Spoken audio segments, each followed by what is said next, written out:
नेताजी सुभाष चंद्र बोस की जयंती पर भोपाल के ओल्ड कैंपियन ग्राउंड पर सुघोष दर्शन कार्यक्रम हुआ। इस मौके पर मुख्यमंत्री शिवराज सिंह चौहान ने कहा कि मध्य प्रदेश के सरकारी स्कूल में अब गीता और रामायण भी पढ़ाई जाएगी। आपको बता दें कि इस पूरे कार्यक्रम में प्रदेश के 75 सरस्वती शिशु मंदिर के 1500 छात्र छात्राओं ने घोष वादन किया।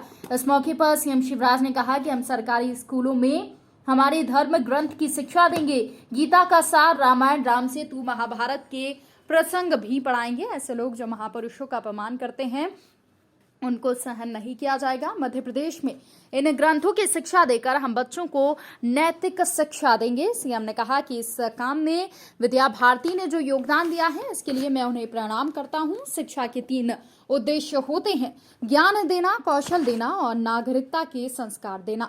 विद्या भारती प्रारंभ से ही इन तीनों उद्देश्यों को पूरा कर रही है।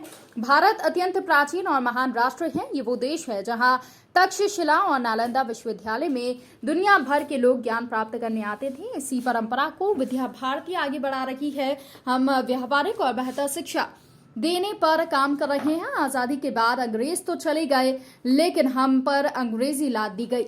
स्कूल में कहा जाने लगा कि अंग्रेजी पढ़ाओ, नहीं तो कुछ नहीं हो सकता। आप सबको प्रणाम। अभी सुघोष दर्शन का कार्यक्रम मैं विद्या भारती को और संबंधित विद्यालयों को हृदय से बधाई देता हूं, अभिनंदन करता हूं। एक तरफ सुघोष जहां कर्ण प्रिय था, देशभक्ति के भाव भर रहा था, मन को आनंदित और प्रसन्न भी कर रहा था। लेकिन केवल सुघोष नहीं था, यह सुदर्शन भी था। ओम की रचना, स्वस्तिक की रचना, सुघोष दर्शन 2023 की रचना ऐसी अद्भुत की बच्चों ने कि सचमुच में मन आनंद और प्रसन्नता से भर गया। मैं सभी हमारे भैया बहनों को भी बधाई देता हूं, आचार्य गणों को भी प्रणाम करता हूं। लेकिन आज नेताजी सुभाष चंद्र बोस की जयंती है। हम सब जानते हैं अंग्रेजों ने कोई चांदी की तस्तरी में रख के भारत को आजादी भेंट नहीं की थी।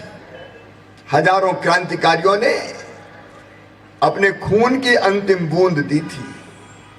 कई ऐसे थे जिन्हें अंडमान और निकोबार के जेलों में कोलू और चक्की पीसते हुए अपनी जिंदगी पूरी गुजार दी थी।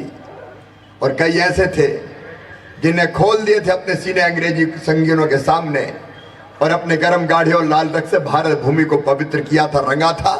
तब देश को आजादी मिली थी। आज क्या तो कई बार तकलीफ होती है कि आजादी के बाद लंबे कालखंड तक ऐसे शहीदों के योगदान को स्मरण नहीं किया गया। मैं विद्या भारती को बधाई देता हूं कि आज नेताजी सुभाष चंद्र बोस की जयंती पर आजादी के अमृत काल में सुघोष दर्शन के इस कार्यक्रम का आयोजन किया गया। सचमुच में भुला दिए गए थे। केवल एक परिवार को, एक खानदान को प्रतिष्ठित करने का काम आजादी के नाम पर हुआ था।